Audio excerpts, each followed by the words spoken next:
les services secrets russes travaillent avec la France. Mais la politique américaine veut que l'information ne circule pas. Je pense que vous le savez, du moins pas mal de gens le savent, mais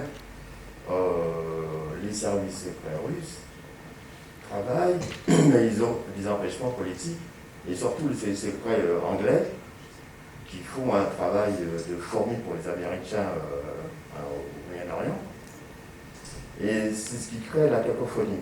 Mais je voudrais, je souhaiterais aller plus loin, mais vous connaissez peut-être, puisque vous étiez aux États-Unis, et suivant les ventes d'armes américaines en Afghanistan, où ça a continué, et avec la Syrie, ça a continué également, parce qu'il y avait une bagarre entre divers services pour annihiler Bachar al-Assad. Ce qui fait que l'EI a pris un peu de pouvoir. Vous faites allusion, évidemment qu'il y a entre tous les services du monde certaines relations. C'est pour ça que j'évoquais tout à l'heure l'interruption des contacts entre les services français et les services syriens, qui est une chose, à mon sens, unique. Enfin, disons qu'on aurait pu tout à fait souhaiter la fin du régime syrien et le départ de Bachar al-Assad, tout en maintenant, dans l'hypothèse où il reste au pouvoir, des relations avec les services de renseignement. Je sais qu'au niveau de la DGSE, ça a été assez mal vécu, parce qu'il existait, notamment depuis l'époque du général Rondeau, des liens étroits entre les services syriens et les services français. Liens étroits entre les services syriens, également les services américains. Il faut savoir qu'un certain nombre de terroristes ont été traités, entre guillemets, en Syrie et envoyés par les Américains au service syrien. Donc il y a eu des relations pendant toutes les années 2000 qui ont existé. Là, le problème, c'est qu'on a fait le calcul, et je citerai la phrase de... Et après, je vais revenir sur la Russie et sur le problème avec l'Occident, etc. Mais je citerai le ministre des Affaires étrangères de l'époque, français, en mars 2011, qui déclare « Bachar al-Assad n'en a plus que pour quelques semaines ». Bon, c'était en mars 2011, aujourd'hui on est en août 2020, et Bachar al-Assad se porte comme un charme. Je n'ai pas dit que la Syrie se portait comme un charme, hein. Mais lui, a priori, ça va. Donc, et il est toujours là. Donc là, il y a eu une erreur de jugement qui a conduit à une politique qui a été préjudiciable au vu de ce qui s'est produit par la suite, puisque l'émergence de l'État islamique n'a pas simplement amputé la Syrie d'un tiers de son territoire, et l'Irak environ d'un tiers également, mais elle a véritablement causé des problèmes dans le monde entier, puisque l'émergence de l'État islamique a contaminé l'ensemble de la planète. L'État islamique est intervenu dans, je crois, 35 pays en commettant des attentats. Et nous, pour le coup, on s'est privé d'une source de renseignement évidente, c'est-à-dire des gens qui étaient capables qui avaient une certaine connaissance, et en tout cas qui pouvaient nous renseigner sur le devenir, parce qu'on sait très bien que dans ces pays-là, le gouvernement a toujours des informateurs, savent toujours, enfin il y a toujours, voilà, et évidemment on n'a plus eu cette source de renseignement. Alors maintenant pour l'Occident, pour le rapport entre l'Occident et la Russie, je crois que nous n'avons pas eu parfois la même définition du mot terroriste. C'est-à-dire que les Russes ont assez vite pris conscience de l'incubateur de terrorisme que pouvait devenir la Syrie. S'ils sont intervenus pour défendre le gouvernement syrien, c'est pour des positions de principe qui avaient été foulées aux pieds au moment de l'affaire libyenne, hein, puisque vous savez que le mandat de la communauté internationale pour la Libye n'impliquait pas la fin du pouvoir de Kadhafi. Or, nous sommes allés jusque-là. Et ça, pour des décisions prises clairement par la France, l'Angleterre et les États-Unis. Donc les Russes, eux, sur la Syrie, ne se sont pas fait avoir deux fois. Et le problème, c'est qu'en soutenant bec et ongle l'opposition syrienne, on a négligé l'émergence en son sein d'une composante djihadiste qui, par tradition, c'était assez facile à voir. C'est-à-dire que ce qui allait se passer, vous prenez la décennie précédente, enfin les 20 années avant 2011, qui sont les principaux qui est la principale force d'opposition en Syrie au pouvoir du clan Assad. Les frères musulmans. Voilà. Dont l'acte, je dirais, l'opposition, en tout cas la confrontation, culmine avec le massacre de Hama, où effectivement environ 30 000 personnes sont massacrées par les troupes d'Hafez el-Assad à l'époque, enfin plutôt de son frère Rifat, qui sont essentiellement des frères musulmans soutenus entre parenthèses par Saddam Hussein. Mais bon, voilà, ça c'est l'histoire des frères ennemis bassistes, on va pas revenir là-dedans. C'est déjà assez compliqué comme ça.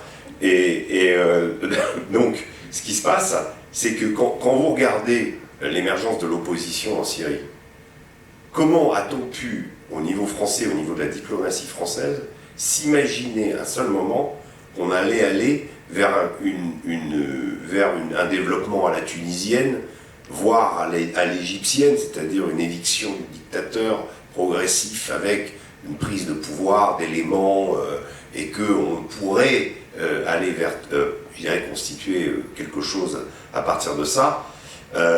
Le seul à l'époque à s'être aperçu du danger, c'était notre ambassadeur à Damas, qui s'appelait à l'époque, qui est toujours actif, Éric Chevalier, qui lui a fait un rapport au Quai d'Orsay en disant non, je suis allé dans le pays, Bachar al-Assad a encore beaucoup de soutien, le régime n'est pas du tout prêt de tomber, faites attention. Bon, ensuite, qu'est-ce qu'on a fait? On a décidé de miser tout sur l'opposition. Misant tout sur l'opposition, évidemment, on a misé sur aussi des composantes djihadistes. Et l'expérience de l'Afghanistan que vous évoquiez tout à l'heure montre que les armes ont en général un cheminement particulier, toujours le même. Elles vont toujours des good guys vers les bad guys. Il y a une espèce de cheminement des armes comme ça, c'est étonnant. Au départ, évidemment, on va les donner à des groupes. La CIA a essayé d'en former, puis ça s'appelait la division 153 ou je sais pas quoi. Il y a eu 10 bonhommes in fine, ils les ont amenés en Syrie, et les types ont été arrêtés par le Front al-Nusra, qui en a vu évidemment des alliés des États-Unis. Donc, et ils les ont liquidés tout de suite en prenant leurs armes. Voilà. Donc ça, c'était la grande réussite de la CIA, programme payé par Obama de formation de ces types-là en Jordanie, et voilà, ça n'a rien donné du tout, ça a coûté des milliards de dollars et ça n'a rien donné. Donc le problème il est là, c'est-à-dire que les Russes, à mon sens, je veux dire, c'est pas pour leur tirer des lauriers nécessairement ou leur dire, mais ont perçu que cette dimension djihadiste assez rapidement. Nous, on a continué, pour des raisons idéologiques aussi, à croire ou à voir en la possibilité qu'une révolution syrienne vienne remplacer Bachar al-Assad. Cette révolution syrienne, elle a quasiment jamais existé, à part quelques intellectuels au début dans les manifestations, mais il n'y a jamais eu, il suffisait de regarder, c'était assez simple, le nom simplement des groupes d'opposition syrienne, enfin des groupes armés. Bon, le plus modéré dans la Ghouta, si vous vous souvenez de l'épisode de la Ghouta, c'est-à-dire la banlieue est de Damas, enfin, les banlieues de Damas insurrectionnelles, le plus modéré, c'était un groupe qui s'appelait Ferla Kahraman. Ferla Kahraman, ça veut dire la Légion du Miséricordieux. Donc, a priori, un groupe qui s'appelle la Légion du Miséricordieux, et moi j'ai dialogué avec eux, ils se déclaraient patriotes syriens, ils avaient des positions qui n'étaient pas très éloignées du gouvernement syrien. Ils sont tombés dans l'opposition. Bon, il y a eu la LS au début, l'armée syrienne libre, qui avait parfois une plateforme non djihadiste, mais assez rapidement en fait qui a été djihadisée. Les reliques de la LS qu'on trouve aujourd'hui, c'est des groupes comme Sultan Morad. Sultan Morad, Erdogan les a pris pour les envoyer en Libye, combattre comme mercenaires du côté de Sarraj. Et voilà, donc ils ont fini la révolution syrienne comme mercenaires en Libye, vous voyez. c'est grand espoir pour la Syrie. Donc bref, Sultan Mourad, évidemment, c'est pareil, ça réfère à un sultan d'une époque lointaine et qui n'était pas évidemment un démocrate. Ferla Karaman, le miséricordieux, il n'a pas dans sa profession de foi l'imposition d'une démocratie participative, incluant la plupart des gens du pays, avec le droit des femmes, etc. etc. Donc c'est assez facile, c'était assez facile de constater ça et de le voir. Or nous, on a continué à armer ces groupes, en tout cas, jusqu'à leur donner des missiles Milan et compagnie. Voilà. Et la définition du terrorisme, bah là, évidemment, on n'a pas eu la même que celle des Russes. Donc il y a eu une opposition frontale. On armait des gens dont on savait pertinemment qu'ils allaient être des djihadistes, ils allaient se comporter en djihadistes.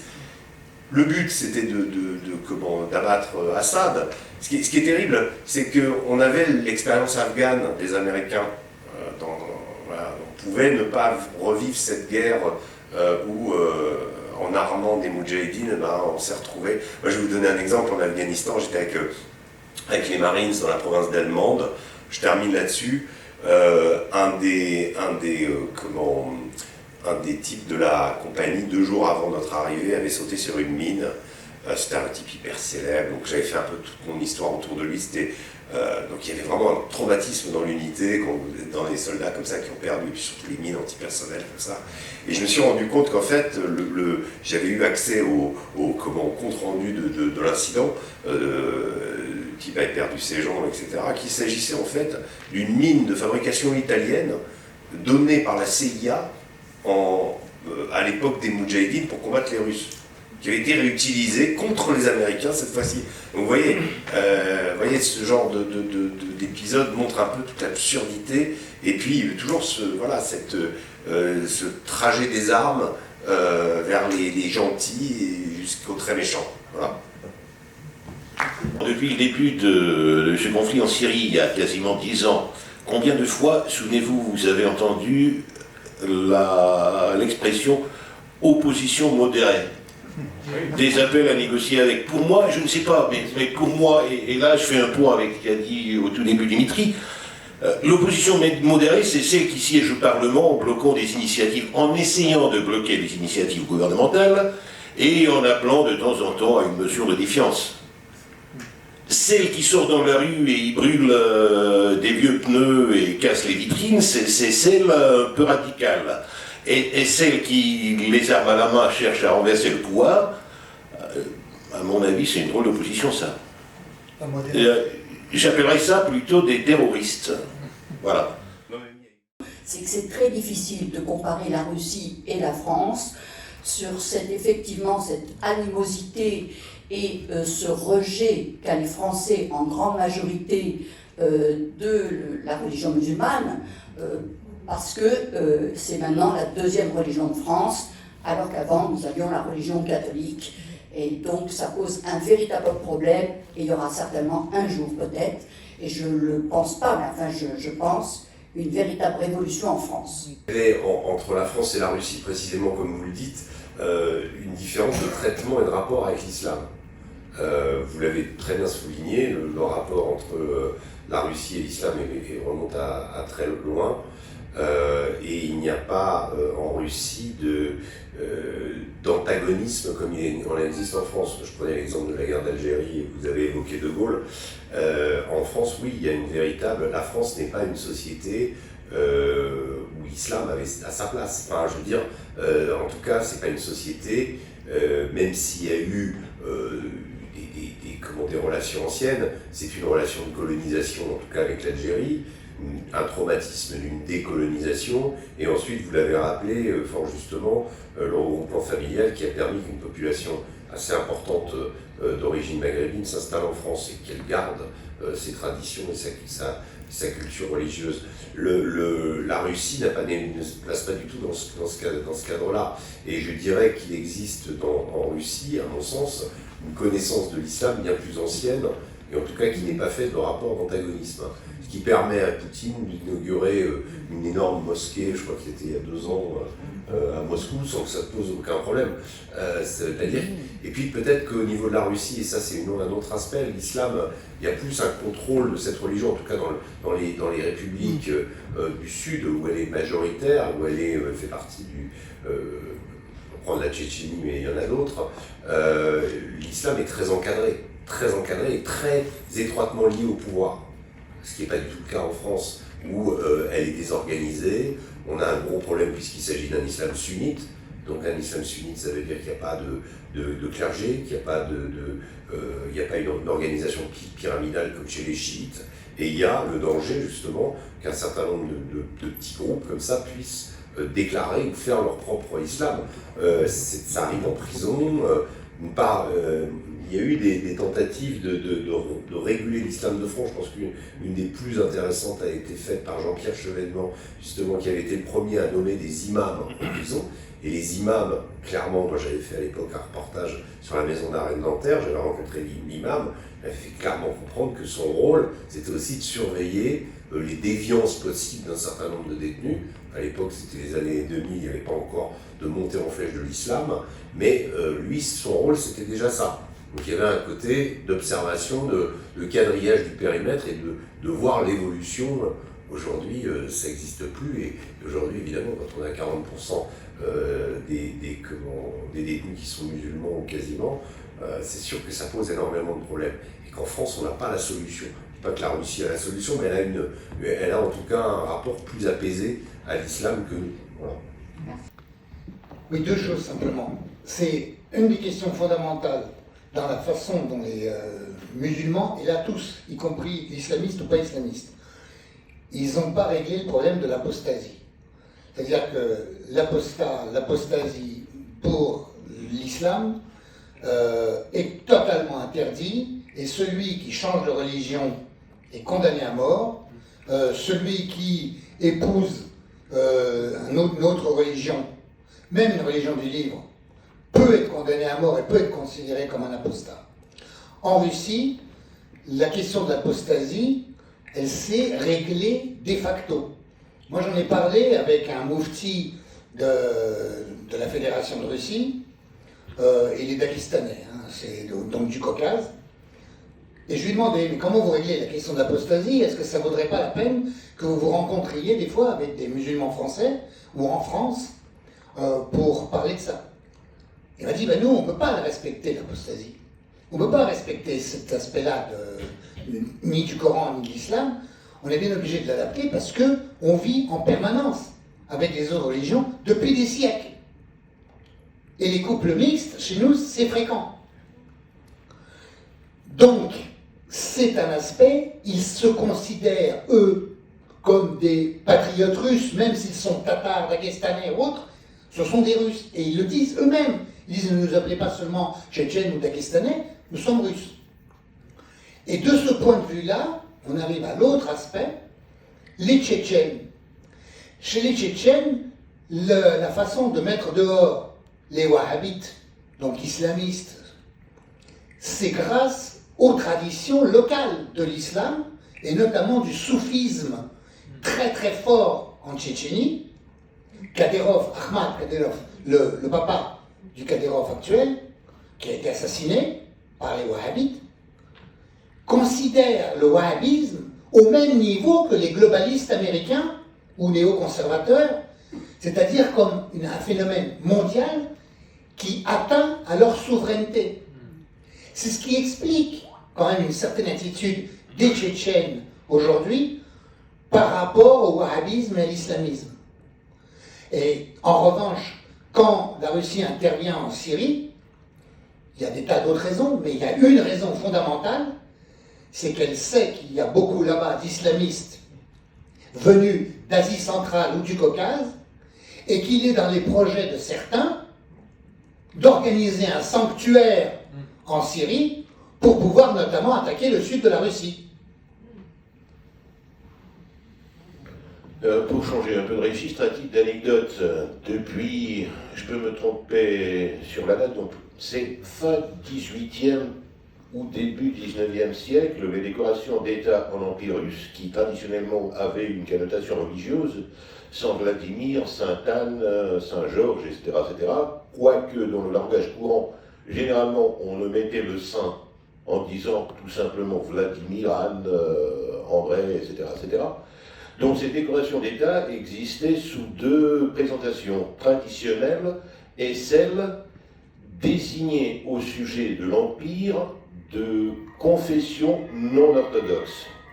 C'est-à-dire c'était le même symbole, mais sans croix et sans image du saint patron de l'ordre. Depuis 3 siècles déjà. On a l'impression que l'administration américaine a pour ambition de faire émerger 1, 2, 3, 10 Afghanistan. Malgré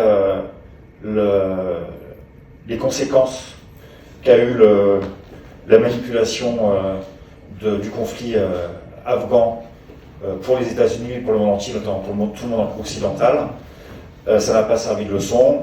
Et chaque épisode dans le monde arabo-musulman montre que les États-Unis cherchent à nouveau à manipuler les événements avec des conséquences toujours aussi désastreuses.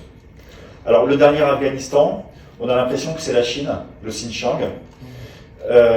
Monsieur De Koshko a parlé de la complaisance qu'il y avait de la part de l'opinion publique, de la part des médias vis-à-vis des attentats terroristes. Je crois que les records actuels en matière de complaisance, c'est vis-à-vis des terroristes et des séparatistes, parce que tous ne sont pas terroristes, mais en tout cas des séparatistes dans le Xinjiang. Et il y a une caisse de résonance extraordinaire en France, par le fait que les musulmans du Xinjiang, ce sont des musulmans de culture turque, et donc il y a une manipulation dans l'opinion publique française à travers les médias, avec une énorme caisse de résonance par les milieux fréro-salafistes. Et donc il est bien évident que la façon dont la Chine traite la problématique ouïghour n'est pas conforme au canon français, mais toujours est-il qu'il y a une déformation de la réalité de ce qui se passe là-bas. Monsieur Le Koshko, je le cite encore, évoquait l'existence de ces mosquées en Russie. Je pense qu'il y a 10 fois plus de mosquées dans le Xinjiang qu'il n'y en a aux États-Unis. Et pourtant, les États-Unis inventent des tas de choses absolument extraordinaires. On parle maintenant on va jusqu'à parler de génocide dans le Xinjiang. Il y a eu des attentats sanglants avec également plusieurs centaines de morts, il y a maintenant quelques années en Chine. La Chine, évidemment, résiste contre ce mouvement, avec des méthodes qu'on peut contester, mais je crois qu'il serait de salubrité publique que certains organes courageux de la presse française, pourquoi pas Paris Match, mettent quelques billes pour enquêter sur ce sujet-là et pour essayer de démonter un certain nombre de contre-vérités qui sont reprises benoîtement par la presse française, qui sont donc il y a des prétendus mouvements de défense des droits de l'homme qui en fait sont financés par les États-Unis, qui disséminent ces informations et qui ensuite sont reprises sans être retraitées, sans être réinterrogées par les médias français. On nous a appris que les normes supérieures de vie sur notre planète étaient fonction du droit international et notamment de la charte de l'ONU où la valeur supérieure c'est le droit des peuples. Et les explications que j'entends ici font que le droit des peuples semble être battu en brèche par d'autres idéologies. Alors je suis quelquefois un peu inquiet, où les normes de droit international existent et d'autres valeurs que la paix entre les peuples existe sur le plan idéologique. J'ai quelques inquiétudes là-dessus, c'est ce que je voulais dire. L'exposé que je vous ai fait sur l'État islamique, l'État islamique a pris pour principe d'éradiquer et d'éliminer ce qu'on appelait la ligne Saïs-Picot, qui séparait à l'époque du mandat la zone d'influence française et la zone d'influence anglaise au Moyen-Orient, en éradiquant indiquant la frontière entre la Syrie et l'Irak. Ils ont considéré, ils ont fait venir des bulldozers, ils ont détruit les postes frontières, etc., pour montrer que dans leur idéologie, qui était amenée justement à s'étendre au monde entier, hein, à comment englober l'ensemble de la Oumma, la communauté des croyants, voilà, c'était ce qu'appelait les... Donc effectivement, c'est pas du tout les mêmes normes, et puis vous prenez les djihadistes au Sahel, c'est exactement la même chose.